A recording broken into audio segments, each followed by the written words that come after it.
everybody, and welcome back to the Larsons podcast studio. It has been a little while since we have been here live. Lots of crazy things have been going on in our life, especially health-related things, but we are here and we are excited to be able to podcast with you once again. Do us a favor, and when you see this video, put a hashtag hello. Just because we want to make sure that comments are working, as we haven't gone live for a little while. We want to make sure that everything is working and sounding okay for you all, and that our kids didn't play around and mess with too many of the settings. But we are very, very happy to be back. We did want to let you know that we have a texting service. So if you are not getting texts from me, to let you know that we're going live, I can help you do that. We have a couple of different text messaging things that you can do. If you're inside the U.S. and outside the U.S., this should both work for you. But I want to make sure that I got you going on. So if you wanted to join the texting service, you would text the phone number 81010, and in the message field, the @ symbol, Elder Wand. Just one big word, and that way you'll get a text from me saying, hey, guess what? We're going live. That's basically what I use that one for, is to let you know that we're going live. And also you could sign up for our emails. I did not email to let people know that we were going live, as we kind of just needed to see how our kids did and how we did. So, but we are here. We are here, and we are going to be cranking out some more Potterverse podcast episodes a lot more regularly. And as we are settling into some stuff for health things getting better, Blake's been having work done on his back. Yeah. And it is ongoing. So sitting in a podcast chair hasn't necessarily been the easiest thing for him. But we are very, very happy to be podcasting about Potter. So on that note, you ready to rock and roll, Blake? Yeah. Sorry, I'm just making sure that everything is like all set. Like Okay. it's been a minute since It we've been in the studio, so Yes. I just want to make sure that all is well Mm-hmm. and everything is well. All right, let's make a podcast, shall we? 10 We seconds shall. for Room tone. And if you're new to our podcast lives, room tone is the super awkward 10 seconds where Blake and I have to be quiet, because he actually records the sounds and the natural hums and things that are happening inside, just right here inside this room. So I have to awkwardly be quiet as you sit here through this 10 seconds of silence. All right, here we go.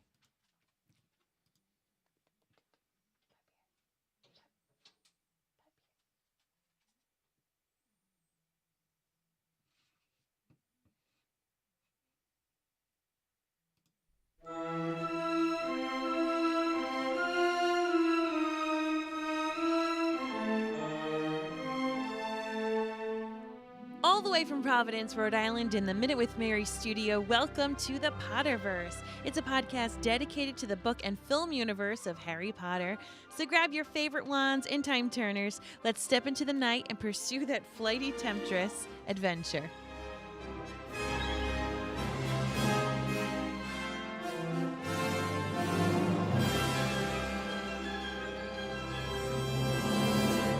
Hello, everybody, and welcome back. My name is Mary Larson. My name is Blake, and I am a Pisces, so I definitely don't have the emotional range of a teaspoon. You've got the emotional range of an ocean. Yes, it's if there was like Niagara Falls of emotion, that would be me. So, you know, it's one of those things that I'm proud of, but it's also certainly one of those aspects of my personality that it's a real burden. No. No. It's okay. It's okay. I don't mind saying it. It's a real burden. So for those of you who are just like me, especially you Pisces out there, oh boy, you know what I'm talking about. You feel all the things the way that I feel them, and that's not easy. You want to know what's crazy, Blake? What's that? Ron's birthday, Ron Weasley. Okay. His birthday is March 1st. Is it really? Which, oddly enough, makes him a Pisces as well. Attaboy. Good There old you Ron. A newfound respect for Ron. Usually, we Pisces, we can smell each other normally. But, yeah, I definitely did not know that Ron was a fellow fish. Here's the scoop. Hermione says he has the emotional range of a teaspoon. But he definitely does not. No. I mean, let's be real. Deathly Hallows. Deathly Hallows, Ron, all the emotions. So many. So many. His feelings of when he wants to join the Quidditch team, all the emotions, okay? Ron feels his feels just like you do, Blake. Yeah. So this chapter, Marvin, this chapter is something. I don't know. I'm not sure how much there is to talk about in this. There's a lot, Blake. Well, I mean, obviously we have the stuff with the snake, and I get it, and then we have that fantastic and when I say fantastic, I mean straight up one of my favorite conversations in all of Harry Potter. Just because it is so fantastically real. Yeah. In each one of those characters, I absolutely buy all of those responses. I agree. We're talking about the kiss talk. Yeah. Oh, yeah. Yes. It's so great. It is so great. It is so great. Well, I know that we're going to delve into that, the wet, sloppy kiss, the snogging, but I'm going to use a different quote for this chapter just because I know we're going to delve into the snogging bit later. Well, Hagrid, she turned to look up at him again, speaking once more in that loud, slow voice. I think I've got enough to be getting along with. You will receive, she mimed, taking something from the air in front of her, the results of your inspection. She pointed at the clipboard. In 10 days' time. She held up 10 stubby little fingers. Then her smile, wider and more toad-like than ever before, beneath her green hat, she bustled from their midst, leaving Malfoy and Pansy Parkinson in fits of laughter. Hermione actually shaking with fury, and Neville looking confused and upset. Gotta say, Pansy Parkinson, one of the best characters. Love her. As much as I hate JFF, I love Pansy Parkinson. I think if you were a character in this series, you would be Pansy. It would be her. Yes. We have found you because you're not Draco. No. I'm definitely not. You want to know why you're not Draco? Why? I don't think you're bold enough to be Draco. What do you mean? Like, I don't think you would insert yourself into the trouble. Oh, and no. Say this. Like, I don't think you're sassy enough to be Draco. Definitely not. Nope. I would be like, ain't my problem. Not my chair, not my problem. Yeah, you're Pansy. I'm totally. I will laugh at you to the best of my ability, and just totally rank on you. But I'm not going to get myself involved. Oh my gosh. And you know what the funny thing too is, Mary? Tell me. Many of the listeners, probably most, aren't going to get this reference, but Mary, I know you will. Okay. And that is, every time I think of Umbridge, especially in the book, not so much the film, but the book, I think of your old boss, the one with the hands. Yeah. And Mary had a boss that was very much Umbridge. Yeah. And I love the stories that Mary has about this. I think we'll probably keep them. Yes. We'll keep them. We shall. Unanimous, if you will. Not unanimous. Anonymous. Not unanimous, Blake. Oh, my God. But yeah, no, just this real, mean, awful, horrible person. Yes.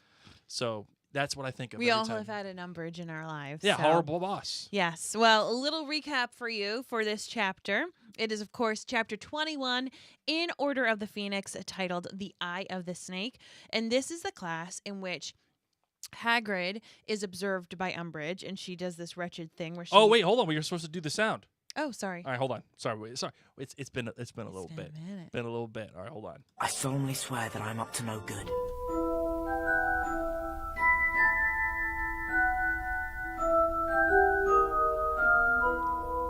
Okay, now go ahead. Okay, chapter 21, Order of the Phoenix, The Eye of the Snake. This is the chapter in which Hagrid gets observed by Umbridge because, remember, he's been gone all year. So she's in here making fun of him left and right with the other Slytherins. Yeah. And also we get the new 3 Quidditch players joining the Gryffindor team. Yep. Ginny makes her debut, of Yes. course, is there. The Dumbledore's army meets for the last time before Christmas break. We get a little snogging action, including some Harry Potter. Have a very Harry Christmas baubles. Thank you very much, Dobby.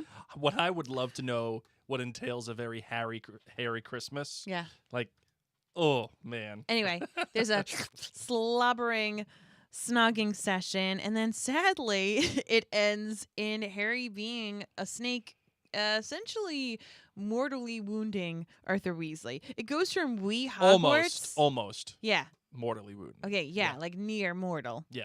Okay? So we Hogwarts. More of a maim than a mortal wound. Hardcore maiming. Yeah. In snake form. There you go. So this chapter, I love how Blake was like, there's not a lot to talk about. No. There is, and I said there was the snake thing and we have the snogging thing. But aside from that, I don't really see a whole ton. Okay, first off, there's bewitched snowballs. What do you mean there's not a whole ton? It's freaking Christmas.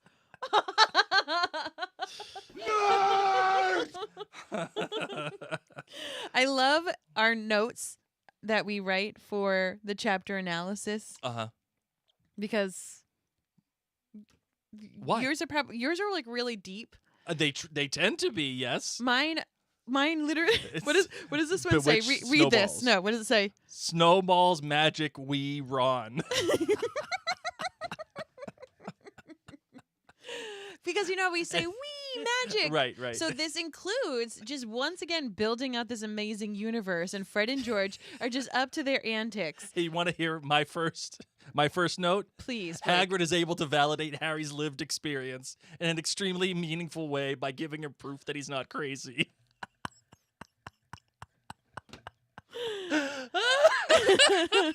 And that, my friends, is our podcast wrapped up. A winner! Oh, man. That is how we podcast here at Mary and Blake Media. That's how we do. Okay, so it starts off snowy. Fred and George, as I said, up to their antics. Ron Doing what they is do. proud of his prefect duties. Why wouldn't he be? And Hermione is talking about trying to give Hagrid the lesson plans that she wrote. Or she said, at least just follow Grubbly Plank's old lessons. Mm-hmm. And I have a question for you. This was also in my notes. Okay. What does Grubbly Plank do now that she's no longer needed? Good point. Does she go like on does she get unemployment? Does she get unemployment? Yeah. I mean, let's be real. She was there long enough. She was there for pretty much half the school year. Mm-hmm. Where did she live? She obviously wasn't living in Hagrid's house. So part of me wonders, is Grubbly Plank the catch-all substitute that lives on the Hogwarts grounds? Because there's 2 feet of snow right now. There's a massive snowstorm. So you're just not going to get any old person popping in from Hogsmeade to come on in and substitute, when Professor Sprout has a cold or McGonagall needs to go do something here or there. There needs to be a live-in substitute teacher. Mm-hmm. And I think it's Grubbly Plank. And she's usually not needed, Okay. as we never really hear of other people being super sick. But on the flip side, when Lupin was sick, Snape filled in. Yeah, right? So was Grubbly Plank kind of like when they hire a maternity leave sub, and you just know it's an extended sub, and is there a special little cottage? But what does she do otherwise? Does she go and substitute teach other magical care of creatures? Does she have a diverse portfolio where she can substitute teach other things? Or was she really upset? Was she hankering for this job, hoping that she could now become the magical care of creatures teacher? And did she also have to be the groundskeeper at the same time? That's a good question. Keeper of the keys, I mean. Yeah, sure. Did she also have to take care of all of the rest of Hagrid's duties, or was it just teaching? Someone here on YouTube says she's retired, I think. She only comes back to help Dumbledore. Love this. Love this so very much. Right. Like she goes back to taking care of her own plants. I hope she's a diva like how Slughorn is. I want Professor Oh, Merriwet's yeah. old office. Da-da-da-da-da. I hope she comes in and she's like, Dumbledore, I'll come. It's madness, I tell you. Half a year. But you're paying me the annual rate. Yeah. Plus PTO. Oh, of course. All the PTO. So much PTO. And the stock options, double it. In fact, do some stock buybacks so we can up the stock price as much as we can before I get equity in the school. So they go to the Forbidden Forest for their class with Hagrid. Mm-hmm. And Malfoy is the one that kind of pops up because, they say they're going to be going to the woods. And he's like, Oh, Hagrid says, "We're working in here today." Hagrid called happily to the approaching students, jerking his head back at the dark trees behind him. A bit more sheltered. Anyway, they prefer the dark. "What prefers the dark?"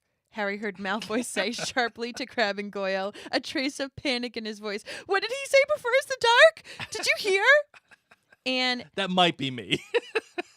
and in this moment, I know why Malfoy for sure isn't a Gryffindor, because he is not brave.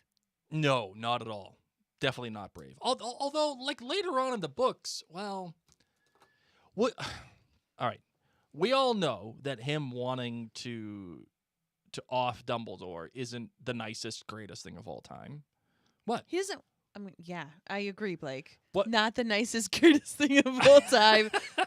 Fact. So, but is it still brave for him to even take on that assignment and do what he did? I think Again, it's within selfish. context. No, I wouldn't call it brave. I still think it's like part of the ambition. I think it takes little balls to. It takes. Says the Slytherin. Yes, Blake, it does take balls to try to kill someone. Yes, Blake, Yes. fact. Yeah. I don't think balls equals bravery. Well, was he scared? Do you think? Yes. Do you still think he did it in despite it being scared? I think part of bravery isn't necessarily that it's like selfishly driven. But being brave is being scared, but still doing the thing despite being scared.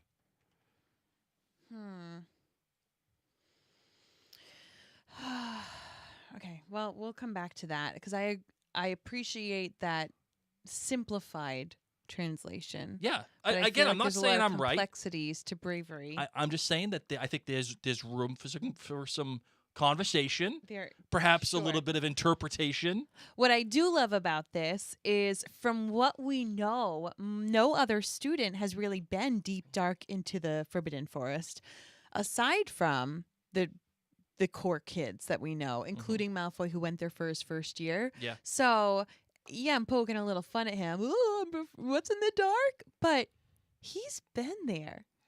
And he's seen some crazy bad, scary stuff. And he's known how daunting it could be. Did he see Voldemort? He ran away. Right. I don't think he saw him. Voldemort. No, but like he was hearing about this thing sucking unicorn blood. Yeah, and I feel like that So- would be one of those things that you don't forget. Especially for someone who has a unicorn hair Oh, in yeah. his wand. Right? Oh. Took that a little personally to heart, you know? Not Maybe he great, has a real Bob. soft spot in his heart. That messed him up. Be like seeing your favorite animal be murdered. Yeah. What's your favorite animal? Lion. Oh, well, yeah.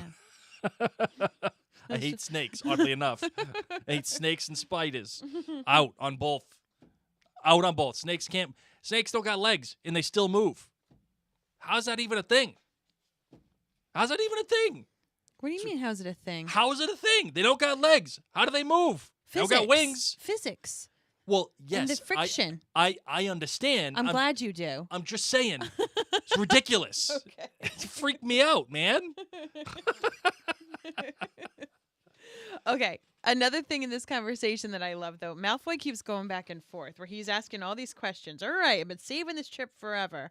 And Malfoy, and you're sure they've been trained, have you? Said Malfoy, panic in his voice, even more pronounced now. Only it wouldn't be the first time you would have brought wild stuff to class, would it? And Hagrid, of course they're trained, he says, scowling. So what happened to your face then? Demanded Malfoy. Mind your business. Now, if you finish asking stupid questions, follow me. And as a teacher, I could tell you, Mary's had one of those moments. you cannot say, now if you've finished asking stupid questions, follow me. It is a good thing Umbridge didn't overhear that, because if she overheard that in 2024, Oh boy. Hagrid would have gotten There'd written be up. a get together of the PTO and the rest of the school board. Yeah. That'd be bad news, man. Yes. I said something. I didn't say a swear. It was swear adjacent. I mean, but not really swear. Yeah, but would you be okay if your kid went ahead and said that? I mean, I wouldn't be happy, but I'd be like, wow, that's like some old old-fashioned talk. I was teaching the kids. I was directing Moulin Jr. the musical, and I don't know why, but I thought it was a great idea to teach 8th grade boys how to fight with 6-foot bamboo poles. Yeah, not a great And then choice. I turned my back for a little bit, and chaos ensued. And this was 50 kids, all left to me because all the other teachers would take their coffee break, and they just gave them all to me. And so I finally couldn't take it anymore, and I said, "Quit." I should have said, "Quit messing around." Yeah. But I said, "Quit Dean around." The D rhyming with Rick. Mick. Okay? So I was like, "What are you doing? Stop it. Quit, blah, blah, blah, blah." And yeah, one of the kids went and told their mom, and then the mom told the principal. And the principal was like, "Nice use of words, but Can't do that, Mary. can't do it." Can't sit here. So Hagrid, my favorite character in this book, Yeah. I see him and I'm like, "Oh, Hagrid, you can't tell kids if you're finished asking stupid questions." I appreciate it. I know where you're at. Man. But teacher to teacher, don't say that. Here's what I will say about the whole Hagrid thing and what they're about to do. You would have not done well. No way. I would not. No chance. I really do like the fact that the first time that Harry actually feels seen in this book. Ironically. Good one. Good one. Is when Hagrid does say, No, you're not crazy. Like, this is a thing, and he learns about it, and it helps justify, Harry's, for all intents and purposes, visions of these horses, right? Like, up until this point, he thinks that he's just seeing them for funsies, and obviously he's not. It's a real life thing, and it takes until, like, Mary, we are just over the halfway point of this book, and It's Christmas. and Harry finally has a connection outside of the trio, right? That is like, no, you're okay. This is okay. Like, I know I know that Dumbledore is ignoring him. I know that Harry has these visions where he feels like, that he has these feelings from his scar. He has these visions, the dreams rather. He can't help but feel othered, especially after the Dark Lord is not back, right? This is the first person that says, "You're not othered. You are where I'm here for you, and you're okay." Man, awesome stuff. And it's fitting that it's Hagrid's character. Do you think that the author fully intended that, Mary? Yes, I do. Why does it have to be Hagrid to do that, do you think? Why couldn't it have been Lupin, let's say? Or why couldn't it have been Moody, let's say? Or, one of the people that are certainly allies of Harry, but not there constantly or whatever. Like, why is it Hagrid at that point? Because those people saw him in the beginning of the book, and that would have been way too early. Yeah, but we needed to have a half year of this strife. Right. Fair. But again, just because it's been written this way, like we said that it had to be, you said that it was purposely done for Hagrid to be the one to tell him that, no, you're not crazy, right? I guess my suggestion would be, number one, it doesn't have to be at the halfway point. It doesn't have to be. And number two, if it does have to be at the halfway point, why is it Hagrid and not somebody else? I think it's beautiful that Hagrid's the person who essentially rescued him from when his parents died. He's like the first person in the magical world to really come and bring him somewhere. I think it's poignant that Hagrid's the person that at the end of the books is there with him and carrying him essentially as he's reborn, if you think about it. And so here he is, the first person to help him feel seen in a different way where he's been feeling alone. He isn't actually alone. Sure. I don't know. I just think it's very poetic. No, I agree. I'm wondering your thoughts on why it was Hagrid, as opposed to somebody else. Which makes me wonder, who has Hagrid seen die? Because he's not taking care of invisible creatures to himself.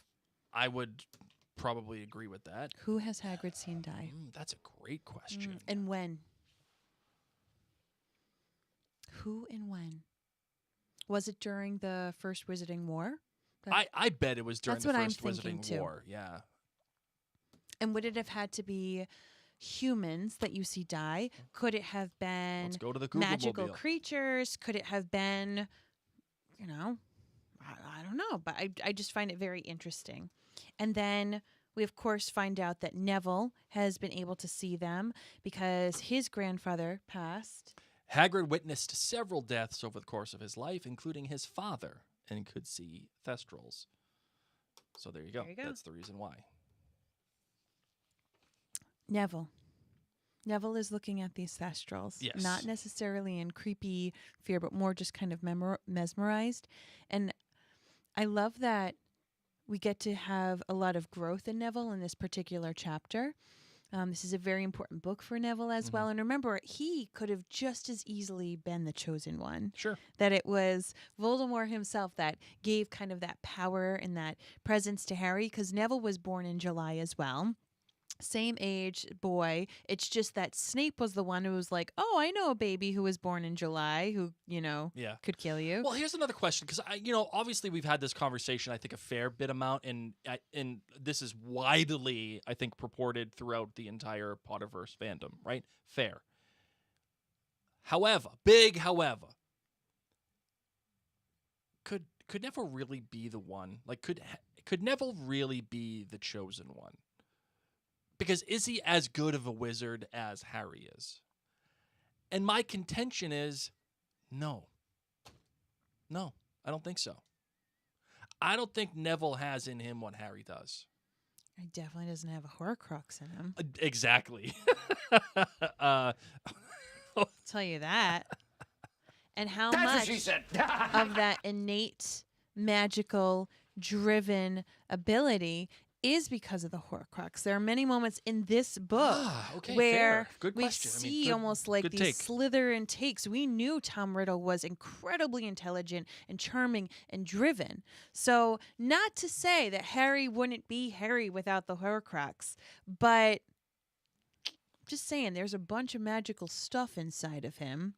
Yeah, so then that brings up the next part of the conversation, right? Which is, and I think we all kind of knew this, but I think this takes it to the next level, which is Voldemort creates himself the prophecy that he's trying to prevent. Because we don't know, we love Harry the Yes. moment we meet him in book 1, but we don't know him as this magnificent, amazing wizard. He becomes that because he is driven and he needs to save himself. Book 1, he finds out the guy that killed my parents still wants to kill me. Sure. If Neville Longbottom goes to Hogwarts and is told, hi, Voldemort wants to kill you, I love me some Neville Longbottom, but I think he would have learned Expelliarmus a bit quicker if he had the pressure of Voldemort coming after him. Yeah. So then, that part of the conversation naturally lends itself to that extension, which is, okay, what part is Harry and what part is Voldemort,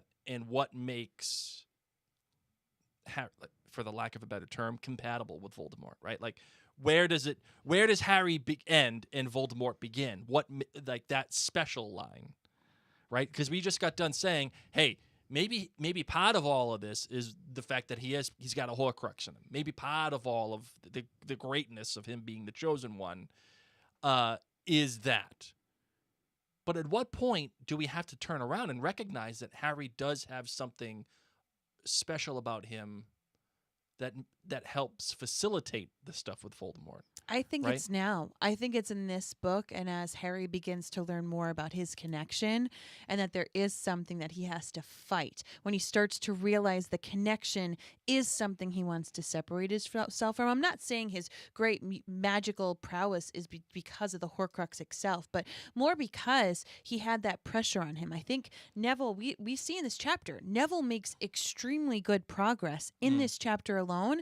And he continues to throughout this book, especially when Bellatrix escapes from Azkaban. And so here we are, Neville's version of Voldemort, right? The woman who tortured his parents is now out. And so we get to see Neville's heroicism and drive go up significantly in this book as well. And we really start to see him not necessarily on par with Harry Potter, but definitely amongst his peers. So that's why I'm saying I think because Harry is Harry and had Voldemort and had the threat of him all this time, it forced him almost like you think the Paralympic athletes, you know, who like having missing limbs or having other issues doesn't necessarily mean they can't still be fantastic athletes. It means that they actually become stronger in different ways to help overcome that, to still be able to do these magnificent feats that I could never do. Yeah. I'd have to train a lot. Like, it's not that I could never do it. I can't do it now. Right. You know, but yet there's these people who are able to do incredible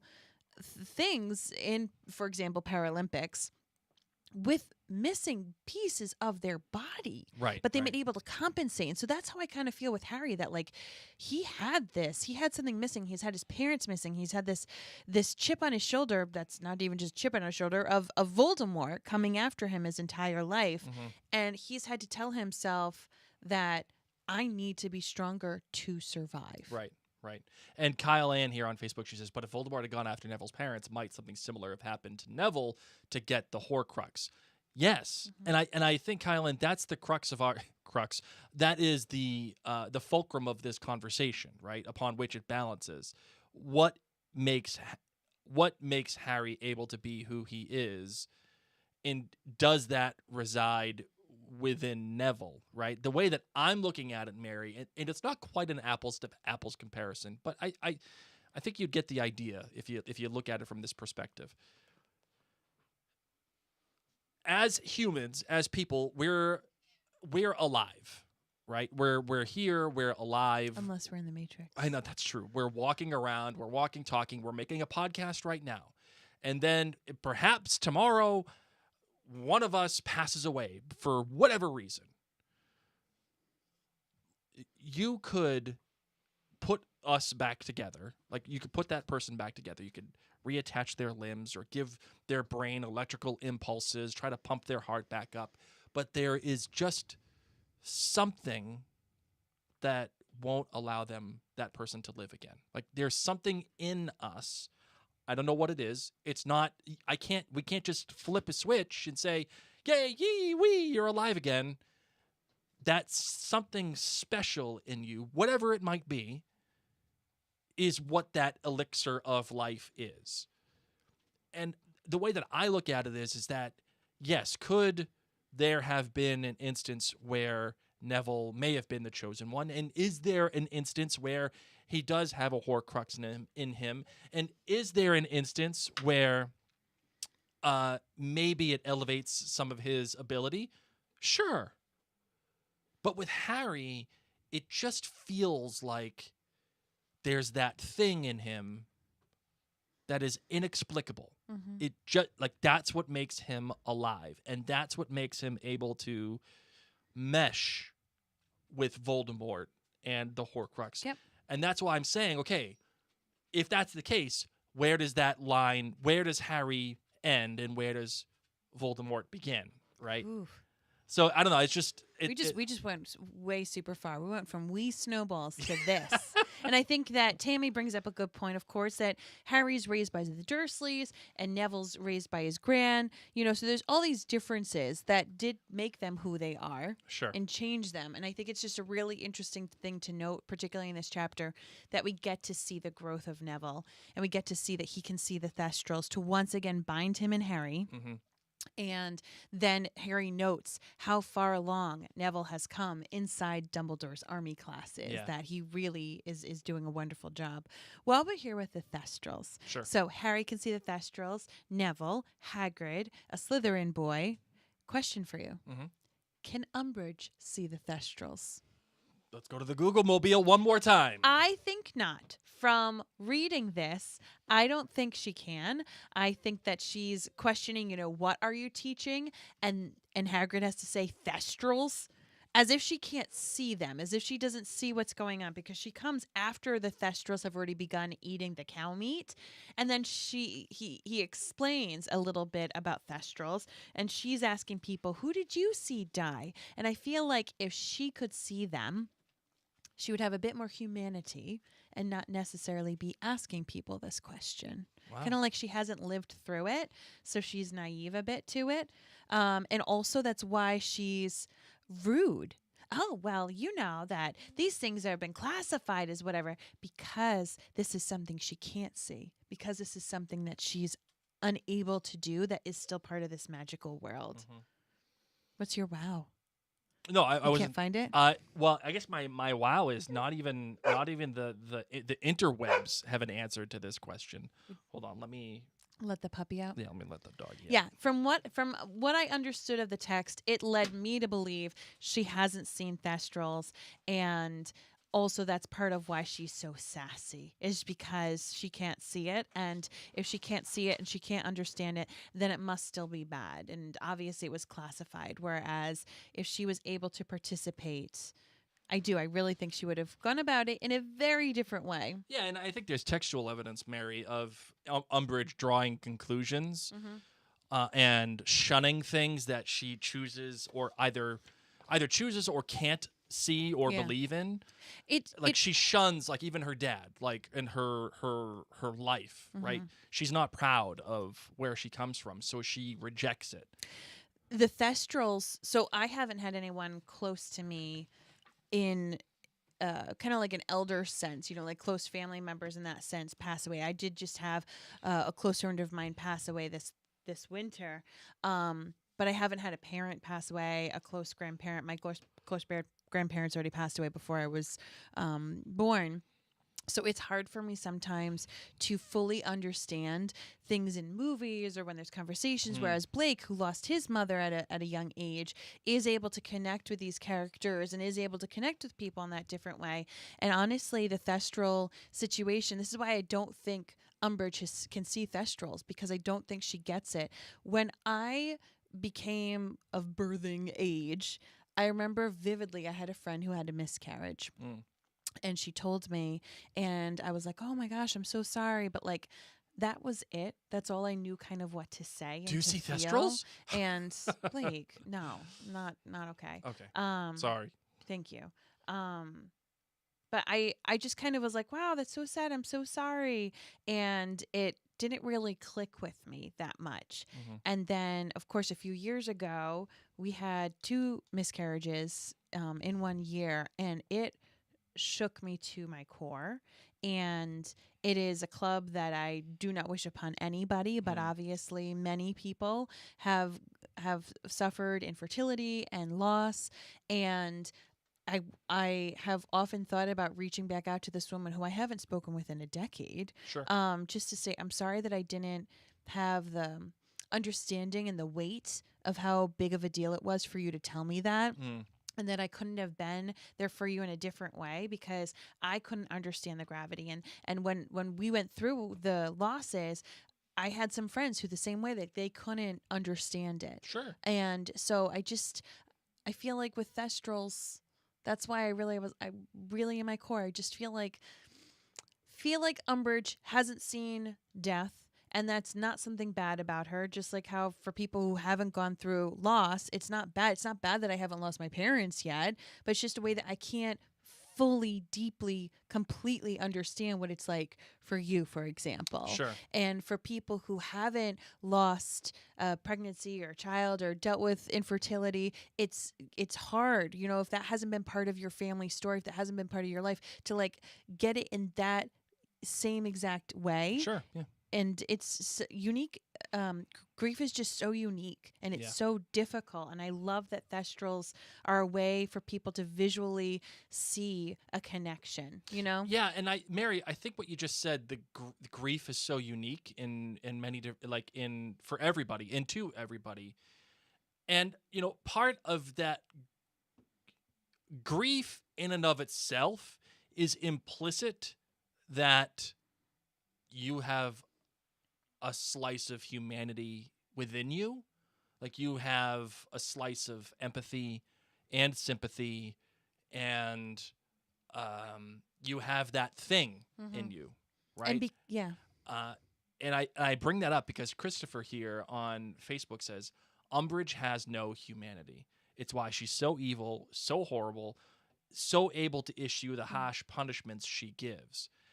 And okay, so let's even say, for the sake of an argument, that she did see somebody die, right? And in a way that would allow her to say, allow her to see Thestrals. Is she even capable of seeing Thestrals? Because as Christopher is saying here, she really doesn't have any humanity. Yeah.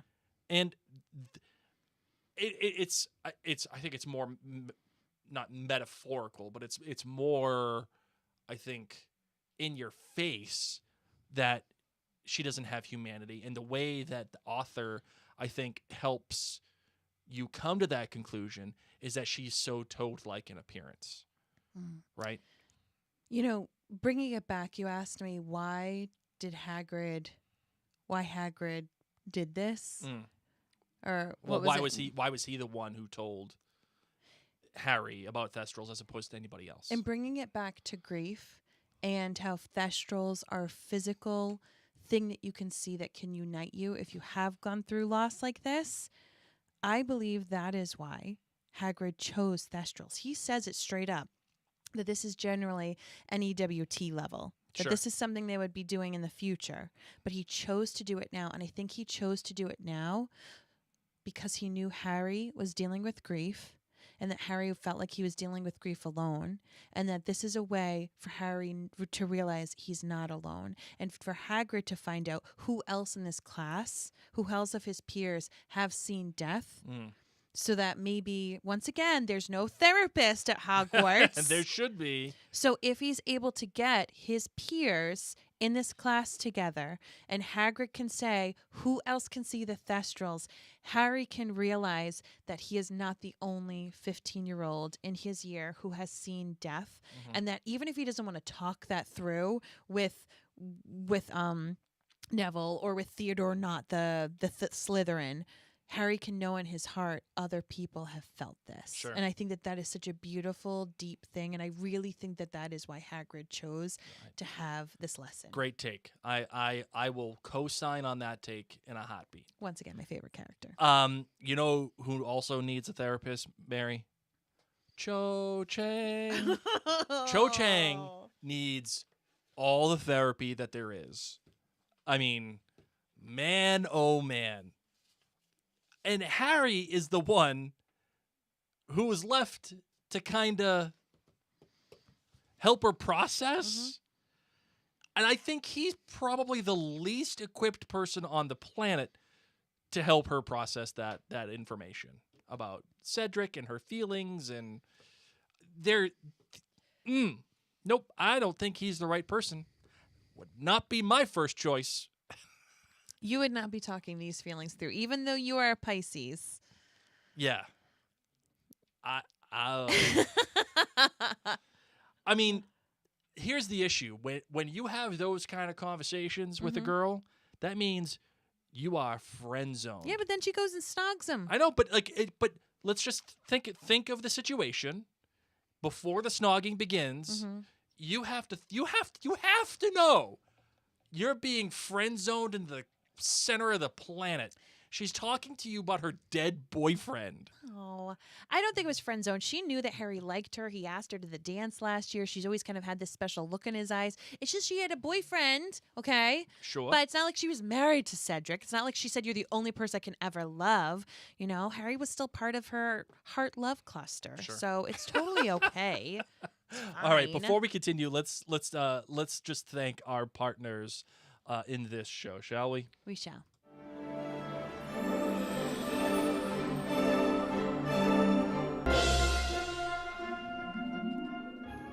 We want to make sure that you are all aware of this really amazing company called D&D Adventure Club. If you or someone you know wants to play Dungeons & Dragons but finds like those beginner starter sets way too overwhelming like I do, this is the thing that you need to check on out. It is a monthly subscription of Dungeons & Dragons Adventures built for beginners, amazing stories, honestly very well designed, so it's fun for kids and for adults and families and anyone honestly wanting to start a new game of D&D. A new adventure arrives in your mailbox every single month. There's streamlined rules, amazing design, pre-built characters, and really allows you to pick up the game and start telling stories and playing this game right away. We do have a coupon code, so if you go to D&D Adventure Club, you can use Mary20, Mary20 at checkout, and you can either sign up for the subscription service or just choose it for standalone items. But we really, really recommend it. We've been able to play it with our kids, and like I said, I found the original beginner sets way too overwhelming, and this was awesome. Yeah, listen, I played D&D when I was a kid, and I think I played like a dumbed down version with my idiot friends. And so I appreciated it, but when I got into the world of it with my son, I was like, nope. And then we got this thing in, and it really made it accessible for both he and I, where I was able to look at it and say, okay, I have a thing, I can play this thing with my kid, and we can all be happy. So trust me, if your child or even you are into D&D, you want to get this. That's right. All right. Make sure you use the code at checkout, Mary20, Mary20. All right. Snogging. Cho snogging, the whole thing. My favorite part, like you said, Blake, I mean, it is what it is, whether she's supposed to have the conversation with Harry or not. They snog.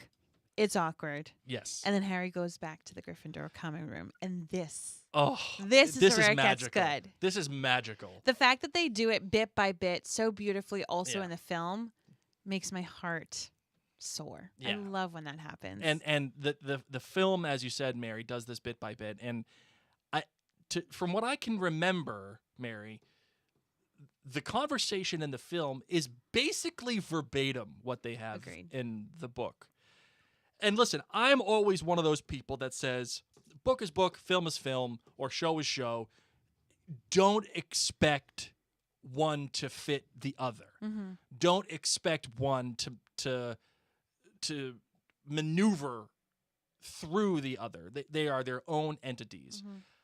I'm happy that essentially word for word this conversation is kept, because it is so well defined, the funniness and the awkwardness and that early teeny bopper feeling of she was kissing me and then she was crying and what do we do, and then Hermione having to explain the emotions and just ripping on Ron, and then even Ron coming up with this line at the end where he's like, no one can feel all that. That's no way. And to a boy, I don't think, when in comparison, I think men have great feelings, but I think many times there's a lot of complexity to feelings and emotions that some men just can't grasp. It reminds me of men are from Mars and women are from Venus. You know what I mean? Not really. No? Oh, well, I mean, there is a whole book about it. No, I know the book. I'm just saying that you are so complex and you are the most important man in my life that I really don't find that to be true. I find that I know a lot of just people across the board who have lots of feelings and emotional depth. Sure. And then I have people across the board who are numb to that. Right. No, that's fair. So, yeah, I appreciate that. I think that that's why I like that this trio is diverse in the sense that there's two boys and a girl, because they are able to show emotional complexities across the board. I don't think because you're a guy that you're more emotional than me. Yeah, no, You're way more emotional than me. I guess what I'm saying, you cry all the time, and I you're do so cry. complicated. And it takes you 3 days to digest your feelings. perhaps I didn't word it correctly. let's. I let- think that traditionally boys have not been taught how to express and digest and understand their feelings in society, particularly when this book was written. So if you're thinking about this being in the 90s, traditionally in the schools and in society, boys were not taught to digest Okay, and I think explain that's their one way to say it. feelings. That's certainly one way to say it. I think another way to say it, and one I think that's more apropos for this conversation, is that and I think you touched on this, Mary, is that there are some people that just don't have the capacity, regardless of sex, but whatever. That there are some people that just don't have the capacity or the reasonable expectation to process all that kind of emotion, that they can't get their brain around it. And that makes sense. So, sorry, I always have to have a thing in my hand. Like, I always have to have a pointer of some sort. If you're watching the video, I need but you know what? It needs to be like a pen. That's the thing. I think there are some people that just can't wrap their brain around having that amount of emotion all at once, because they're just not wired that way. Regardless of all of this, what I'm saying is the fact that Ron is able to say that and kind of be with Harry in all of this, I think it's interesting that part of the conversation is there. It's meant to be lighthearted, and it's meant, I think, to be a little bit of levity. But I think there's a level of truth to it and I think that's why this whole conversation works, because it is in the moment serious, but it's also meant to have a little bit of fun with all of it. But at the same time, it is very real. I read a little bit more into this, that Ron has never kissed anybody because he's so questioning, what did it feel like? Whereas I took that Hermione did already have her first kiss, which we talked I'm about pretty how sure she did, physical. yeah. Yes. But like this to me, like extra confirms, because she's not, oh, what did it feel like a little bit more? She's just kind of a little bit more nonchalant, which of course would also be Hermione. But I vividly remember my friend who had her first snogging session. Oh, okay. She sat down on her bed. She had 3 of us over. It's like a photographic memory for me. She sat down in her bed. Yeah. I was on the floor. Another friend was next to her. Another friend was sitting at her desk chair. And she told us bit by bit. And I remember asking questions. And I was like, oh my God, you felt a tongue? Like, what did another tongue feel like? Ew, like, how do you breathe? It was so awkward and hysterical that it made such an impact on me that I remember parts of this conversation to this day. I remember her sitting up proudly and just being like she was telling us about heaven. You know what I mean? Yeah. Like, it was like, let me tell you everything. I'm that it here was to like. educate you. Exactly. And I was there. Ron, what did it feel like? You know? So reading this took me back so much. Do you remember? Were you the first of your friends to snog, or were you not? Because if you don't remember, then I assume that you were. I probably was. There you go. I probably was. Or did you not talk about it with your friends? We never really talked about it. Like, Oh, we weren't yeah. like, hey, guess what we did? That's what like Pansy does. Okay. yeah, no. That's how Pansy is. Okay. She doesn't kiss and tell. No, Us Gryffindors. Pansy does not betray that level of confidence. Gryffindors are all about it. Friends, Yeah. let me tell you about what to expect. So you too can be brave in your snogging endeavors. Pansy don't kiss and tell. Yeah, no, it made me think how, I wonder if this is how people feel. I'm going to think of myself as Pansy Parkinson from now on. I'm really proud of you in some weird way. Oh, man. All right. So let's get to the dream, Mary, and Okay. what that all looks like. I would say that there obviously there is a lot. Harry waking up, like vomiting, and I loved Harry's dream. yeah, go ahead. That's what they should teach us here, he thought, turning over on his side, how girls' brains work. Be much more useful than divination. And then he dreamed that Cho was accusing him of luring her there under false pretenses, that he had promised her 150 chocolate frog cards if she showed up. Harry protested. Cho shouted, "Cedric gave me loads of chocolate frog cards, look!" And she pulled out fistfuls of cards from inside her robes and threw them in the air. And then she turned into Hermione, who said, "You did promise her, Harry. I think you'd better give her something else instead. How about your firebolt?" And Harry was protesting that he could not give Cho his firebolt because Umbridge had it. And anyway, the whole thing was ridiculous. He'd only come to the DA room to put up some Christmas baubles shaped like Dobby's head.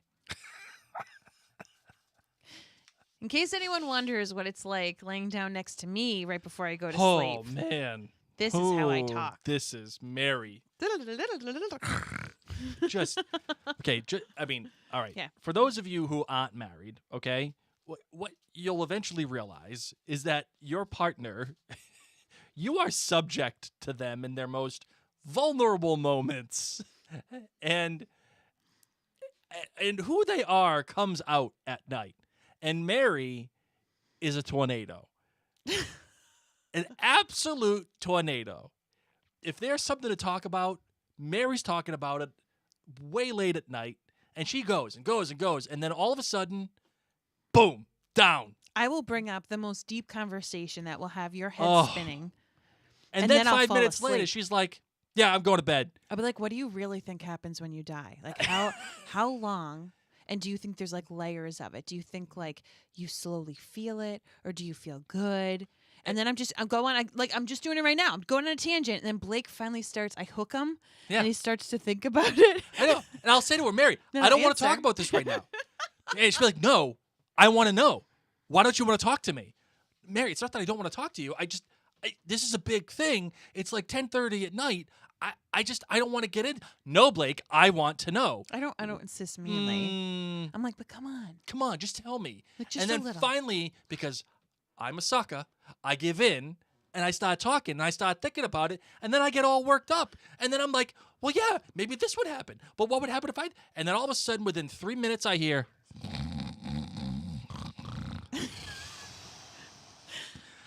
and I look at her and I'm like, And now he can't sleep because he's deeply thinking about whatever it was they were thinking about. "I love you so But much." I love train of thought. I love train of thought. I love reading it because it makes me feel normal. And I think that the author man. did a fantastic job. And then, of course, this dream changes. Yeah. And it feels so different. His body feels smooth, powerful, flexible, gliding between shining metal bars across dark, cold stone. He was flat against the floor, sliding along his belly. It was dark, yet he could see objects around him shimmering in strange, vibrant colors. He was turning his head. At first glance, the corridor was empty, but no, a man was sitting on the floor ahead, his chin drooping onto his chest, his outline gleaming in the dark. He put out his tongue, and he tasted the man's scent in the air. He was alive but drowsing, sitting in front of a door at the end of the corridor. This is where it goes down, okay? Yeah, oh, yeah. So we, of course, know that Harry is seeing things through Nagini's eyes, wakes up, and I flippin' love how well this Gryffindor lot of fifth-year boys take care of Harry at this very moment. It's very Gryffindor. Oh, my gosh. It's very Gryffindor. They go and get help right away. I think it's Neville who goes and gets him help. Mm-hmm. Yeah, because Seamus and Dean are muttering. Okay, they're just kind of like judging a little bit, but they're like, "This is really not okay." Yo, did you And hear Ron that? is freaking out, and Neville is the one that goes to get help. Yeah. Bless your sweet little heart, Neville. Neville. He's like, Harry's having a nightmare. I'm chosen one 2.0. And then he tries to get out of bed. Ron pushes him back down. Dean and Seamus were still whispering somewhere nearby. What were they whispering, Blake? Yo, did you hear that? That was messed up, yo. Oh, no. They weren't be saying, "Yo, this is Seamus and Dean." Hey, mate, that was messed up, right? My mom was right. Kid's a freak. And I love that he's able to say it's Ron's dad, and that Harry knows the difference. He knows that this was real. Yeah. And it's, of course, because of how he felt in the dream that he had in the beginning of book 4. He Right. knows that some of these things are real and really happening. And this is another great writing technique too from the author, right? Because we've already established this feeling and this sense already, though at the time it was a little bit more nebulous. The second time around, there is a factor, like you said, Mary, that it is more real. There is a factor that, oh no, this was taken up a notch. And when this happens again later on in the book, it's taken up to the point where Harry truly knows that it's real, yet at the same time, it's not. Right? So it's that 3 beat. We're on number 2 right now. And it's fitting that halfway through the book, we're on that second dream sequence. Yeah. Right? It's really good stuff. And McGonagall says one of the most important things, I believe you, Potter. Yeah. Perfect. Absolutely perfect, Oh. right? It's the best thing that she can do. Yes. Right? Because and it's also fitting that Harry feels seen at the end of this chapter because we have that established with Hagrid, and at the end we again have McGonagall saying it. It just reaffirms that Harry isn't crazy, that what Harry is going through is real, and that will inform the rest of his decisions as he moves forward in the rest of this book. How could it not? Right? How could when someone tells you, "Oh yeah, no, I get it. That's real." Now you have the capacity to say, "Oh crap, I'm not crazy. I'm going to start trusting my instincts more," which sets him up for more failure later on in the book. Again, this is why this is my favorite book. It's my favorite book for this very reason. So, D. Smith on YouTube says McGonagall has enough.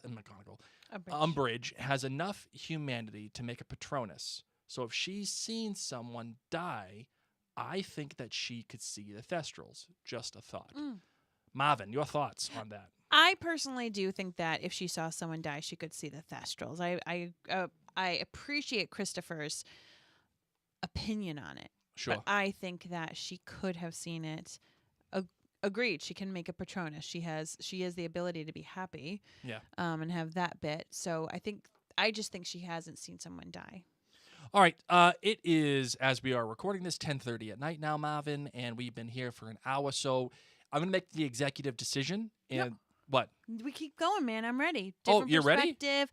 Anything else? Yeah, let's go. Well, I'll make the executive decision. I will hold back on the listener feedback until next episode. But we can do different perspective. Okay. Okay, because we have a lot of listener feedback. Okay. And I seriously want to get to it. Okay. But just I don't think tonight's the right night to do that. All right, here we go. You ready? No, I haven't picked a person yet, but here we go. All right. Well, that's the best time. I know. When you pick it like as the music is happening. That's right. Here we go. Holy cricket, you're Harry Potter. I'm Hermione Granger. And you are? Tenebris. Wait, who are you? I thought the sound effect would help. Tenebris. I'm a horse. I'm a Thestral. I'm Hagrid's favorite. I'm Hagrid's favorite Thestral. Mary, that's a deep cut. Maybe you can't. That's a deep cut. I've been Crookshanks before. Yeah, but Crookshanks is like a character. Tenebris is just a freaking name that shows up out of nowhere and disappears to the ether. I'm not just somebody, okay? I was the first Thestral born. I'm a person. Okay? It's a big deal. It's a big deal, man. Gosh. Oh. Okay, so, hi. Hi, Tenebris. No wonder you don't know me. You can't see me. Boo. I'm gonna sneak up on you. Hey, do you hear the Fool. voices? Pansy. Where's that coming from? Pansy Parkinson. Let me just eat this cow. Too busy laughing at all So. the other people. This is the best day of my life. Okay, Tenebris, why? Hagrid sang the gorgeous tune to me. I came on okay. over. Sure. Told me I'm his favorite. Aw. Again. Again. Gold Again. star. You know, he brought this half of a cow. Which half do you Okay. think? Front half, back half, Back top half's half, the best. bottom no, half. No, back half. You want to know why? the most tender meat's in the back. Okay, good. Love it. Sure. He snuck me a little apple. Luna knows I like those apples. And yeah, it was a good day. It was a good day, man. Yeah, Because there's this weird kid stares at me all the time with glasses. Oh, yeah. I'm gonna stare at you, Four Eyes. What you looking at? Why do you always look at me so weird? Got a problem? And he smiled at me today. It was wicked weird. In September, I was like, oh, yeah, What's your problem, bro? it's me, Tenebris. Like, Suddenly Tenebris is from Boston. anyway, It's wicked weird. you know, it is. I will tell you, it is wicked weird. Being me, being a Thestral. Sure. Because Yeah. some people come to Hogwarts Yeah. and they see you, Okay. and you're always there. Like that Neville kid. Yeah. He's always seen me. Yeah. You know what? He He appreciates doesn't even you. he doesn't even know my invisible form. All right. Right. He just has always known You're me. just there. I'm just there. You're seen. But I'm not gonna lie, it is messed up when a kid sees me for the first time. Oh yeah. I like to mess with them, so I mess with that four-eyed kid. I was just gonna say, do you mess with Oh, kids? yeah. Oh yeah. Kind of looked right back at him. Yeah. That's me. Gave him the weird eye. Yeah. And I told all my friends, Twitching a little the bit. ones who aren't the favorites, that they don't have names. He didn't even name them. That's how little he likes them. They don't even all get names. Yeah, they don't even need names. No. They're just Thestral 1 and Thestral 2. And then some toad shows up Mhm, telling yeah. me I'm dangerous. You want to know what I did then? What's that? I ate even fiercer because she couldn't see me. Yeah. I then showed her my butt. I was just gonna say, did you Oh, have a I little? lifted my tail Yeah. and showed her my butt.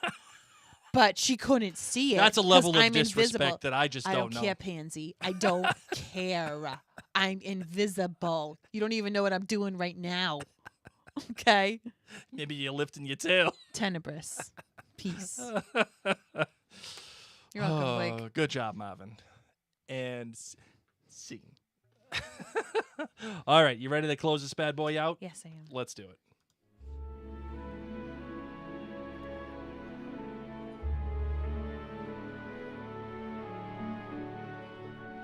I know something super sad. Sure. What is that? Originally, the author killed Arthur Weasley in this moment. Oh, I've heard about this. Yeah. So raise a glass that Arthur's still alive because I love that man. Yeah. What was the reason why she couldn't do it? Probably because people were like, "This is terrible. This is like written for children. Please." Yeah, but she just ended up killing Cedric. I feel like that's a worse thing. No, she ended up killing Remus and Tonks instead. She needed some kind of like parental figures to die. Well, sure, yeah. Yeah. I mean, she already did James and Lily, so you got to follow it up Yeah. with somebody Please, else. leave some parents. Who are you, Pixar? Oh, come on. Ay, ay, ay. So, friends, thank you so much for tuning in. We are excited to delve into more episodes of the Potterverse with you. And friends who have written in, we will be getting to your emails in the next one. Yes. On that note, my name's Mary. My name is Blake. Pansy. Mischief managed. Pansy, she has the emotional range of a teaspoon. She does. Totally does. She's not a Pisces like you and Ron. That's why she's just going to rank on you all day. It's her favorite. It's like Smiling's buddy's favorite, ranking on you is Pansy's favorite. Yeah.